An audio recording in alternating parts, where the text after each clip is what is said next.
Good morning tenth. Board exam जब आता है तो बोर्ड एग्ज़ाम फेस करने वाले स्टूडेंट्स का जो मेजर सब्जेक्ट्स होता है वो मैथ है, साइंस है, एसएसटी है और इंग्लिश है। लेकिन ज़्यादातर बच्चे फोकस करते हैं मैथ और साइंस पे, ज़्यादा फोकस करते हैं। उनका टारगेट रहता है टेंथ के बाद उसी फील्ड में जाने का, इसलिए ज़्यादा फोकस करते हैं और वो इग्नोर करते हैं सोशल साइंस को। बट ये भूल जाते हैं कि जब हम सोशल साइंस को इग्नोर कर रहे हैं तो हमारा जो ओवरऑल परसेंटेज होगा, बोर्ड एग्जाम में स्कोर किया गया मार्क्स जो होगा उसका परसेंटेज डाउन होगा। अब सोचो 5 मैथ में बहुत अच्छा जाता है, साइंस मेरा बहुत अच्छा जाता है, चलो इंग्लिश भी चला गया अच्छा, और फिर हमने क्या किया कि सोशल साइंस में 70% ही लेकर के आए तो हमारा परसेंटेज डाउन हुआ। यदि 70 की जगह पे 90 प्लस आ जाए तो परसेंटेज भी क्या होगा, ग्रो करेगा। ऐसा हमने बहुत सारे स्टूडेंट्स के साथ देखा कि बाकी सब्जेक्ट्स में वो बहुत अच्छा करते हैं बट वो सोशल साइंस में खराब करने की वजह से उनका जो परसेंटेज रहता है ओवरऑल वो डाउन हो जाता है। तो आज के टॉपिक में हम आपको परसेंटेज स्कोर करने का कुछ टेक्निक हालांकि पहले भी बता चुके हैं वीडियो क्लिप में, वो आप पीछे प्लेलिस्ट में जाकर देख सकते हो। प्लेलिस्ट में बना हुआ एक प्लेलिस्ट 10th एसएसटी रिवीजन के नाम से, उसमें हमने वीडियो क्लिप में डाला है कि बोर्ड एग्जाम में सोशल साइंस का बोर्ड क्वेश्चंस का फॉर्मेट क्या होता है। उसमें बहुत सारा पैटर्न हमने डिस्कस किया, जिसमें 20 एमसीक्यू होता है और उसके बाद very short questions, short questions और लॉन्ग क्वेश्चंस होता है। तो ये जो क्वेश्चंस है ना, बच्चे सोचते हैं कि एसएसटी तो है, कुछ ना कुछ तो लिख ही देंगे, बस खाली छोड़ के नहीं आना, और यही मेंटेलिटी क्या करता है, उनके परसेंटेज को गिराता है। तो इसी से बचने के लिए आज हम आपके लिए लेकर आए हैं क्वेश्चंस का आंसर का फॉर्मेटिंग। जब हम वेरी शॉर्ट क्वेश्चंस को लिख रहे होते हैं, इस बार ही ऐड किया ये पैटर्न 2 नंबर का, अगर हम इसे लिख रहे होते हैं तो क्या टेक्निक फॉलो करना चाहिए, कैसे लिखना चाहिए। हालांकि आप कैसे भी लिखो गलत नहीं होता है, आप पैराग्राफ में लिखो कोई प्रॉब्लम नहीं है, आप पॉइंट में लिखो कोई प्रॉब्लम नहीं है, सब सही होगा। बट ज़्यादा अटेंशन इवैल्यूएटर का आपका आंसर पे जाए, वो कम से कम आपका गलती ढूंढने का प्रयास करे और ज़्यादा से ज़्यादा क्या करे, वो सही मतलब आंसर टिक करे और नंबर देके आगे निकल ले, अगले क्वेश्चन पे चले जाए। इस चीज़ को ध्यान में रखते हुए हमने क्या किया, आपका एक फॉर्मेटिंग आपका हम डिस्कस करने जा रहे हैं। ऐसे यहाँ पे क्वेश्चन है, आप देख सकते हो, वेरी शॉर्ट क्वेश्चन है। क्वेश्चन क्या है, analyse any 2 factors that were responsible for great depression in America during 1929। देखो क्या कह रहा है कि किसी भी 2 फैक्टर्स को, चूंकि 2 नंबर का क्वेश्चन है तो किसी भी 2 फैक्टर्स को बताओ जो ग्रेट डिप्रेशन के कारण बना, कहां, अमेरिका में 1929 में।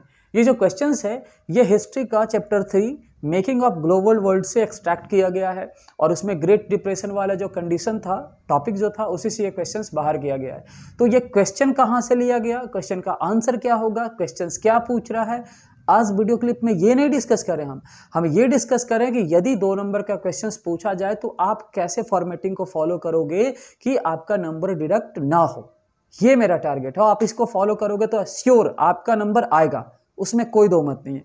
तो चलो देखो यहाँ पे हमने यहाँ पे क्या किया, अगर आपका क्वेश्चंस पूछा जा रहा है ना तो आप हमेशा क्या करो, ये पॉइंट वाले जो सेक्शंस है, पॉइंट वाले जो टेक्निक है, आप इसे ही फॉलो करो। जैसे देखो यहाँ हमने लिखा, agricultural over production remained a problem and it was made worse by falling agricultural price. Agricultural over production हो रहा था, मतलब एग्रीकल्चरल ग्रेन्स का बहुत ज़्यादा प्रोडक्शन हो रहा था। इस ओवर प्रोडक्शन के वजह से ये तो प्रॉब्लम था ही, क्या हुआ कि जो एग्रीकल्चरल प्राइसेस था वो धीरे धीरे गिर गया। अब ये प्राइसेस गिरेगा तो नतीजा क्या होगा, ग्रेट डिप्रेशन का कारण बन जाएगा, ये ग्रेट डिप्रेशन नतीजा होगा। तो ये एक कारण हो गया। दूसरा, as prices slumped and agricultural incomes declined.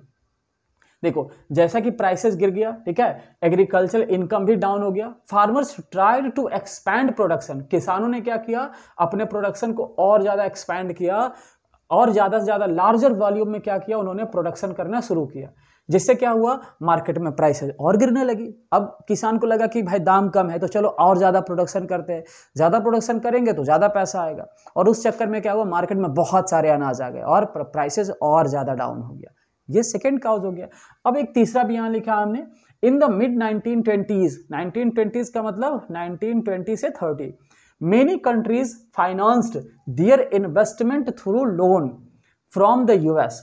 बहुत सारे कंट्रीज, खास करके यूरोपियन कंट्रीज ने क्या किया, अपना इन्वेस्टमेंट कैसे किया, यूएसए से लोन लेकर के अपने कंट्री के अंदर ग्रोथ के लिए इन्वेस्टमेंट करवाया यहाँ से।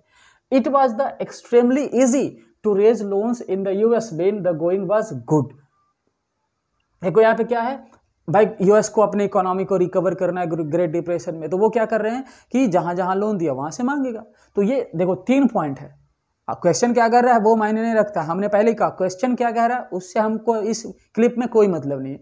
यहाँ तो मतलब है कि क्वेश्चंस को लिखना कैसे है। तो आप कैसे भी लिखो, ठीक है, आपको आंसर नहीं आ रहा है बट हमेशा प्रयास करो कि ये पॉइंट में रहे आंसर। इससे क्या होगा ना कि चेक करने वाले एवेल्युएटर क्या करेंगे, इसको सही करेंगे और सही करने के बाद वो 2 नंबर देके निकल जाएंगे। ये आपका बेस्ट तरीका है नंबर को स्कोर करने का। अब इसके अलावा अगर शॉर्ट क्वेश्चंस हो, जैसे ये वेरी शॉर्ट है ना, अगर शॉर्ट क्वेश्चन हो 3 नंबर का, यदि लॉन्ग क्वेश्चन हो 5 नंबर का, तब भी आपको फॉर्मेटिंग सेम रखना है, पॉइंट में ही चलना है। तो आप यहाँ सवाल कर सकते हो, आपके दिमाग में क्वेश्चंस भी आया होगा कि सर जब 2 नंबर का है तो 2 पॉइंट हो गया ना, 2 से ज़्यादा क्यों लिखना। तो यहाँ हमने 2 से अलावा एक्स्ट्रा लिखा। अगर 3 नंबर का है तो आप 4 लिखो, 5 पॉइंट लिखो, 5 नंबर का है तो 6 पॉइंट 7 पॉइंट लिखो। क्यों एक्स्ट्रा लिखने के लिए हम कह रहे हैं, यदि सपोज दैट मान लो ये पॉइंट आपका गलत हो गया, ठीक है, और आपने 2 ही पॉइंट लिखा, तो क्या होगा, आंसर आपका सिमट जाएगा और आंसर क्या बच जाएगा, मार्क्स कितना आएगा, सिर्फ 1 मार्क्स आएगा। लेकिन अगर आपने एक्स्ट्रा पॉइंट लिखा, ये पॉइंट गलत हुआ और ये दोनों सही हुआ, चलो इस पर मार्क्स मिल जाएगा, नंबर नहीं डिडक्ट होगा।